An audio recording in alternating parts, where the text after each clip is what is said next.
बिस्मिल्लाहिर्रहमानिर्रहीम। अस्सलाम वालेकुम स्टूडेंट्स। बेटा आज 9th क्लास केमिस्ट्री में हमने गैसेस की प्रॉपर्टीज़ में पढ़ना है चार्ल्स लॉ। तो लास्ट टाइम हमने बॉयल्स लॉ पढ़ा था। बॉयल्स लॉ में हमने देखा था कि वॉल्यूम जो है वो इन्वर्सली प्रोपोर्शनल होता है प्रेशर के। तो अब यहाँ पर बेटा कुछ ऐसी ही सेम प्रॉपर्टी को डिस्कस करना है जो कि फ्रेंच साइंटिस्ट जे चार्ल्स ने 1787 में ऑब्ज़र्व की थी, और उन्होंने बताया था कि वॉल्यूम जो है वो डायरेक्टली प्रोपोर्शनल होता है टेम्परेचर के। बॉयल्स के अकॉर्डिंग बेटा वॉल्यूम इन्वर्सली प्रोपोर्शनल है प्रेशर के, और चार्ल्स के अकॉर्डिंग वॉल्यूम डायरेक्टली प्रोपोर्शनल है टेम्परेचर के। तो बेटा डायरेक्टली प्रोपोर्शनल का अगर हम साइन ख़त्म करते हैं तो यहाँ पर बेटा आता है कांस्टेंट के, और लेट से अगर हम बेटा के को अलग करते हैं तो इसको हम यहाँ पर ले आते हैं क्रॉस मल्टीप्लिकेशन करके, तो ये v/t इज़ इक्वल्स टू के हमारी एक फॉर्म बनेगी इसकी। और लेट से हम दो डिफरेंट पॉइंट पर अगर बात करें तो v1/t1 इज़ इक्वल्स टू के और v2/t2 इज़ इक्वल्स टू के। और फिर वही बेटा लास्ट टाइम की तरह वही कंडीशन इधर आ गई कि अगर दो हमारी इक्वेशन की एक साइड इक्वल हो जाए तो दूसरी भी इक्वल होती है। तो यहाँ पर v1/t1 is equals to v2/t2। तो अब यहाँ पर बेटा चलते हैं इसकी एक्सपेरिमेंटल वेरिफिकेशन की तरफ। तो बेटा एज सच कोई मैथमेटिकल वेरिफिकेशन नहीं है इसकी, जैसा कि बॉयल्स लॉ की थी।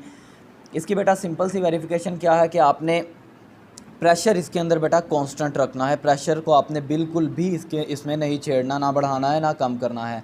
तो बेटा यहाँ पर आप देख सकते हैं कि हमने एक वेट एक प्रेशर रख दिया और उसके बाद हमने दोनों डायग्राम्स में इसको चेंज नहीं किया। अब ये बेटा हमारे पास एक कंडीशन है जिसमें हमारे पास यहाँ पर फ्रिक्शनलेस पुली है जो ऊपर से और नीचे को मूव कर सकती है।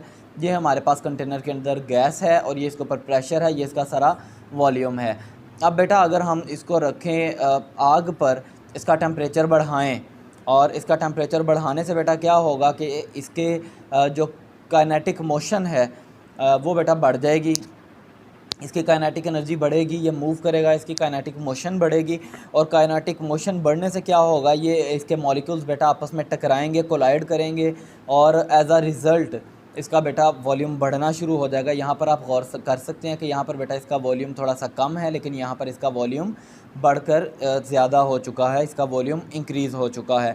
तो ये बेटा इसकी एक्सपेरिमेंटल वेरिफिकेशन है। इसकी बहुत ही सिंपल सी वेरिफिकेशन है एक्सपेरिमेंटल। इसको बेटा अगर आप पढ़ें तो ऊपर पैराग्राफ में भी यही लिखा है कि इसका 25 डिग्री सेल्सियस पर क्या इसका वॉल्यूम था 50 cm3, और 100 डिग्री सेल्सियस पर इसका क्या वॉल्यूम है 62.5 cm3। कि ये बेटा बढ़ जाता है टेम्परेचर के बढ़ने के साथ साथ। तो ये भी बेटा बोर्ड के पॉइंट ऑफ व्यू से इम्पॉर्टेंट है, लेकिन ज़्यादा इम्पॉर्टेंट बेटा बॉयल्स लॉ है। इसको बेटा घर पर पढ़ें, अपनी तैयारी पूरी रखें, इसको बेटा प्रैक्टिस करें। Thank you.